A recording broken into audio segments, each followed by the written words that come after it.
வீட்ல இருக்கிறவங்க எல்லார் பேச்சையும் கேட்டுட்டு, நம்ம மீனா எல்லா வேலையும் செஞ்சுட்டு இருக்கிறதுக்கு பதிலா, சுய மரியாதையோட இருந்தா நல்லா இருக்கும் அப்படின்னு நினைக்கிறவங்க, மறக்காம நம்ம வீடியோக்கு ஒரு லைக் பண்ணிக்கோங்க.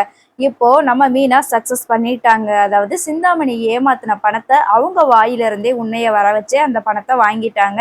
யார் யாருக்கு குடுக்கணுமோ அவங்களுக்கெல்லாம் செட்டில் பண்ணிட்டாங்க. முத்து வந்ததுக்கு அப்புறமா நம்ம வீடியோல சொன்ன மாதிரி எல்லா டீட்டெயிலையும் சொல்றாங்க. முத்து வந்து சொல்றாங்க, வெளியில இருக்கிறவங்கள விட வீட்டுக்குள்ளேயே நம்ம கூடயே நிறைய எதிரிங்க, நம்ம தொழில தடுக்கிறவங்க நிறைய பேர் இருக்கிறாங்கப்பா அப்படின்ற மாதிரி சொல்லிடுறாங்க. இப்போ விஜயாவுக்கு மூஞ்சில ஈயாடல. ஐயையோ! நம்ம லட்சக்கணக்குல அவளுக்கு செலவாகி போச்சே அப்படின்னு நம்ம கொண்டாடிட்டு இருந்தோமே, பிரியாணிலாம் வாங்கி செலிப்ரேட் பண்ணோமே, இப்போ இப்படி ஆயிருச்சே அப்படின்ற மாதிரி சொல்லிட்டு இருக்கிறாங்க. ஃபீல் பண்ணிட்டு இருக்கிறாங்க. அப்பதான் நம்ம முத்து வந்து சொல்றாரு, இன்னைக்கு வாங்குறோம் நம்ம பிரியாணி, இன்னைக்கு எல்லாருக்குமே நாங்க வந்து ஹோட்டல்ல சாப்பாடு வாங்கி தரோம், நல்லா அரேஞ்ச் பண்ணி நல்லா சாப்பிட்றோம், மனசு திருப்தியா சாப்பிட்றோம் அப்படின்ற மாதிரி சொல்றாரு நம்ம முத்து. ஸோ எல்லாருக்குமே இன்னைக்கு வந்து மீனா வந்து சக்ஸஸ் பண்ணதுனால சாப்பாடு வாங்கி கொடுக்குறாங்க. இது ஒரு பக்கம் நடந்துட்டு இருக்கு. இன்னொன்று வந்து நம்ம மீனை வந்து வீட்டில் அவங்க சொல்ற வேலையெல்லாம் செஞ்சுட்டு இருக்கிறதுக்கு பதிலாக அவங்க அதாவது இந்த வேலை சொன்னாங்க அப்படின்னா அதை நீங்க தான் பார்க்கணும் அப்படின்னு சொன்னா நல்லா இருக்கும்.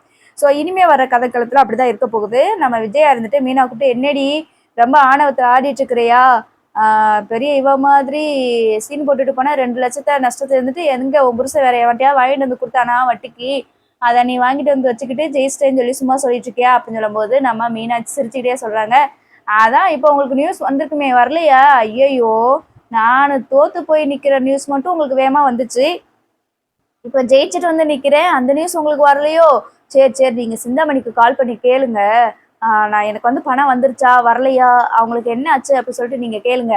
இனிமே இந்த சென்னை சிட்டிக்குள்ள நான் வந்து டெக்கரேஷன் தொழில் முன்னேறி வரேனா இல்ல அவங்க வராங்களான்னு சொல்லிட்டு பார்ப்போம். அதனால நீங்க கால் பண்ணி கேட்டுக்கோங்க, நல்லா விசாரிச்சுக்கோங்க அப்படின்ற மாதிரி நம்ம மீனை வந்து எகத்தாளமா பேசுறாங்க. உடனே விஜயா இருந்துட்டு என்னடி எகத்தாளமா அப்படின்னு சொல்லி சொல்றாங்க. இல்ல அப்படிலாம் கிடையாது, நேர்மையா இருக்கிறவங்களுக்கு என்னைக்குமே அவங்களோட உழைப்பு வந்து வீண் போகாது அப்படின்னு கடவுள் நிரூபிச்சிருக்காரு அப்படின்ற மாதிரி நம்ம மீனை வந்து பேசிடுறாங்க. அதுக்கப்புறமா இவ இப்படியே விடக்கூடாது, இவளை வழக்கம் போல பெரிய பெரிய ஆர்டர்லாம் பண்ண ஆரம்பிச்சிட்டா, இப்ப இவளோட கொடி வந்து பறக்க ஆரம்பிச்சிருமே, இவளை வந்து வீட்டு வேலை அதிகமா கொடுத்து ஏதாவது ஒண்ணு பண்ணணுமே அப்படின்னு சொல்லிட்டு என்ன பண்றாங்க அப்படின்னா, வீட்டுல இருக்கிற வேலையில எக்ஸ்ட்ரா நிறைய வேலைகள்லாம் சொல்லிட்டே இருக்கிறாங்க. விஜயாவால அதானே பண்ண முடியும், ஏன்னா வெளியில போய் தடுக்க முடியாது. வீட்டுல இருந்து அதை பண்ணு, சூப்பு பண்ணு, அதை பண்ணு, துணி அலசிப்படாது இதுன்னு சொல்லிட்டே இருப்பாங்களா. ஸோ அந்த மாதிரி தான் வந்து டார்கெட் பண்றாங்க. இப்ப ரோஹிணி என்ன பண்றாங்க அப்படின்னா, வாண்டடா வந்து தலையை கொடுக்குறாங்க. அதாவது நான் வந்து 2 3 நாளாவே ட்ரெஸ் வந்து வாஷ் பண்ணாம வச்சுட்டே இருந்தேன், அதை ஏன் நீங்க இன்னும் வாஷ் பண்ணல மீனா அப்படின்னு சொல்லி கேட்கறாங்க. எனக்கு ஒரு 3 நாளாவே கொஞ்சம் ஒர்க் இருந்துச்சு, உங்களுக்கு தான் தெரியும்ல, நான் கொஞ்சம் பிஸியா இருந்தேன் அப்படின்ற மாதிரி மீனா சொல்றாங்க. அதுக்கப்புறமா அதுக்கு உங்களுக்கு வேலை இருந்துச்சுன்னா நாங்களும் ஆஃபீஸ்க்கு தான் போயிட்டு இருக்கிறோம், எங்களுக்கு வேலை இருக்குதுல்ல, நாங்க வந்து இதை அலசி போட்டுட்டு இருக்க முடியுமா, அலசி போட வேண்டியதானே, உங்களுக்கு 1000 ரூபாய் இருக்கலாம், அதுக்காக நாங்க இப்படி ட்ரெஸ் சேர்த்து வச்சிருக்க முடியுமா, வாஷ் பண்ணி கொடுங்க அப்படின்னு ரோஹிணி கேட்க வந்துச்சு பாரு நம்ம மீனாவுக்கு கோவம். என்ன என்ன நினைச்சிட்டு இருக்கிற, உனக்கு தேவைன்னா உன் ட்ரெஸ்ஸை நீ சோப்பு போட்டு நீ வாஷ் பண்ணி நீ காய போட்டு நீ எடுத்து வச்சுக்கோ, என்கிட்ட எதுக்கு நீ சொல்ற, உன் ட்ரெஸ் உனக்கு தேவைன்னா நீ தானே நீ துவைக்கணும், அது மட்டும் இல்லாம இந்த பத்தியா உன் புருஷன் துணி இதையே வந்து நான் துவைக்கிறதுக்கு நீ வச்ச வேலைக்காரியா, இல்ல நான் கேட்கறேன், இன்னமும் 3 நாள் துவைக்காம போட்டதுக்கு பெரிய இவ மாதிரி வந்து பேசிட்டு இருக்கிற, இனிமே நீ தான் துவைக்கணும் அப்படின்னு அந்த ட்ரெஸ் தூக்கி மூஞ்சில வீசிட்டா சூப்பரா இருக்கும். ரைட், இது நடக்கும் அப்படின்னு சொல்லிட்டு நம்ம நினைச்சிட்டே இருப்போம். இந்த மாதிரி தான் மீனா வந்து ரொம்ப போல்டா பேசிட்டே இருக்கணும்.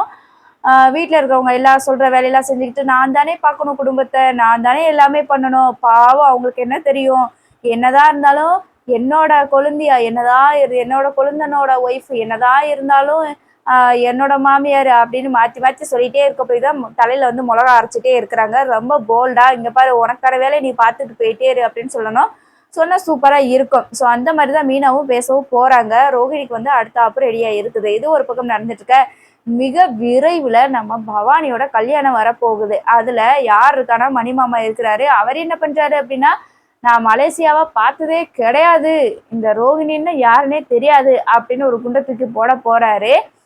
ஆக மொத்தத்துல மலேசியா மாமா சிக்கினாலும் கூட ரோகிணி பத்தின விஷயங்கள் வெளியே வராது போல. ரோகிணியா வாய திறந்து அவங்க உண்மையை சொன்னா மட்டும்தான் இந்த விஷயங்கள் வெளியில வரும் போல இருக்குது. சரி, நம்ம தொடர்ந்து பார்ப்போம். இன்னும் செம்ம இன்ட்ரெஸ்டிங்கான சீன்ஸ்லாம் இருக்க போகுது. மறக்காம நம்ம சேனலை சப்ஸ்கிரைப் பண்ணி வச்சுக்கோங்க. தேங்க்ஸ் ஃபார் வாட்சிங்.